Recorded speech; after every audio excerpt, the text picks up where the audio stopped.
സഭാപ്രസംഗി അധ്യായം 5. ദൈവാലയത്തിലേക്ക് പോകുമ്പോൾ കാൽ സൂക്ഷിക്കുക. മൂഢന്മാർ യാഗം അർപ്പിക്കുന്നതിനേക്കാൾ അടുത്ത് ചെന്ന് കേൾക്കുന്നത് നല്ലത്. പരിജ്ഞാനമില്ലായ്കയാലല്ലോ അവർ ദോഷം ചെയ്യുന്നത്. അതിവേഗത്തിൽ ഒന്നും പറയരുത്. ദൈവസന്നിധിയിൽ ഒരു വാക്ക് ഉച്ചരിപ്പാൻ നിന്റെ ഹൃദയം ബന്ധപ്പെടരുത്. ദൈവം സ്വർഗത്തിലും നീ ഭൂമിയിലും അല്ലോ. ആകയാൽ നിന്റെ വാക്ക് ചുരുക്കമായിരിക്കട്ടെ. കഷ്ടപ്പാടിന്റെ ആധിക്യം കൊണ്ട് സ്വപ്നവും വാക്കുപിരിപ്പും കൊണ്ട് ഭോഷന്റെ ജൽപ്പനവും ജനിക്കുന്നു.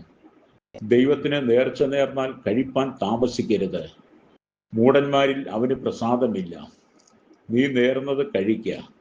നേർന്നിട്ട് കഴിക്കാതെ ഇരിക്കുന്നതിനേക്കാൾ നേരാതെ ഇരിക്കുന്നത് നല്ലത്. നിന്റെ വായ് നിന്റെ ദേഹത്തിന് പാപകാരണമാകരുത്. അബദ്ധവശാൽ വന്നുപോയി എന്ന് നീ ദൂതന്റെ സന്നിധിയിൽ പറയുകയും അരുത്. ദൈവം നിന്റെ വാക്ക് നിമിത്തം കോപിച്ച് നിന്റെ കൈകളുടെ പ്രവൃത്തിയെ നശിപ്പിക്കുന്നത് എന്തിന്? സ്വപ്നവിഹുത്വത്തിലും വാക്കുവിരുപ്പത്തിലും വ്യർത്ഥത ഉണ്ട്. നീയോ ദൈവത്തെ ഭയപ്പെടുക. ഒരു സംസ്ഥാനത്ത് ദരിദ്രനെ പീഡിപ്പിക്കുന്നതും നീതിന്യായവും എടുത്തു കളയുന്നതും കണ്ടാൽ നീ വിസ്മയിച്ചു പോകരുത്. ഉന്നതന് മീതെ ഒരു ഉന്നതനും അവർക്ക് മീതെ അത്യുന്നതനും ജാഗരിക്കുന്നു. കൃഷിതൽപ്പനായിരിക്കുന്ന ഒരു രാജാവ് ദേശത്തിന് എല്ലാറ്റിലും ഉപകാരമായിരിക്കും. ദ്രവ്യപ്രിയന് ദ്രവ്യം കിട്ടിയിട്ടും ഐശ്വര്യപ്രിയന് ആദായം കിട്ടിയിട്ടും തൃപ്തി വരുന്നില്ല. അതും മായയത്രേ. വസ്തുവക പെരുകുമ്പോൾ അതുകൊണ്ട് ഉപജീവിക്കുന്നവരും പെരുകുന്നു. അതിൻ്റെ ഉടമസ്ഥനെ കണ്ണുകൊണ്ട് കാണുകയല്ലാതെ മറ്റെന്തു പ്രയോജനം? വേല ചെയ്യുന്ന മനുഷ്യൻ അല്പമോ അധികമോ ഭക്ഷിച്ചാലും അവൻ്റെ ഉറക്കം സുഖകരമാകുന്നു. ധനവാന്റെ സമൃദ്ധിയോ അവനെ ഉറങ്ങുവാൻ സമ്മതിക്കുന്നില്ല. സൂര്യന് കീഴെ ഞാൻ കണ്ടിട്ടുള്ള ഒരു വല്ലാത്ത തിന്മയുണ്ട്.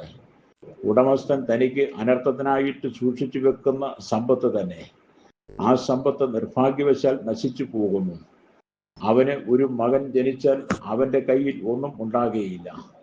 അവൻ അമ്മയുടെ ഗർഭത്തിൽ നിന്ന് പുറപ്പെട്ടു വന്നതുപോലെ നഗ്നനായി തന്നെ മടങ്ങിപ്പോകും.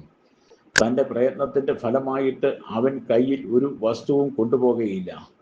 അതും ഒരു വല്ലാത്ത തിന്മ തന്നെ. അവൻ വന്നതുപോലെ തന്നെ പോകുന്നു. അവൻ്റെ വൃഥാപ്രയത്നത്താൽ അവന് എന്ത് പ്രയോജനം? അവൻ്റെ ജീവകാലം ഒക്കെയും ഇരുട്ടിലും വ്യസനത്തിലും ദീനത്തിലും ക്രോധത്തിലും കഴിയുന്നു. ഞാൻ ശുഭവും ഭംഗിയുമായത് കണ്ടത്. ദൈവം ഒരുത്തിന് കൊടുക്കുന്ന ആയുഷ്കാലമൊക്കെയും അവൻ തിന്നുകുടിച്ച് സൂര്യന് കീഴെ താൻ പ്രയത്നിക്കുന്ന തൻ്റെ സകല പ്രയത്നത്തിലും സുഖം അനുഭവിക്കുന്നത് തന്നെ. അതല്ലോ അവൻ്റെ ഓഹരി. ദൈവം ധനവും ഐശ്വര്യവും അത് അനുഭവിച്ച് തൻ്റെ ഓഹരി ലഭിച്ച് തൻ്റെ പ്രയത്നത്തിൽ സന്തോഷിപ്പാൻ അധികാരവും കൊടുത്തിരിക്കുന്ന ഏതു മനുഷ്യനും അത് ദൈവത്തിൻ്റെ ദാനം തന്നെ. ദൈവം അവന് ഹൃദയ സന്തോഷം അരുളുന്നത് കൊണ്ട് അവൻ തൻ്റെ ആയുഷ്കാലം ഏറെ ഓർക്കുകയില്ല.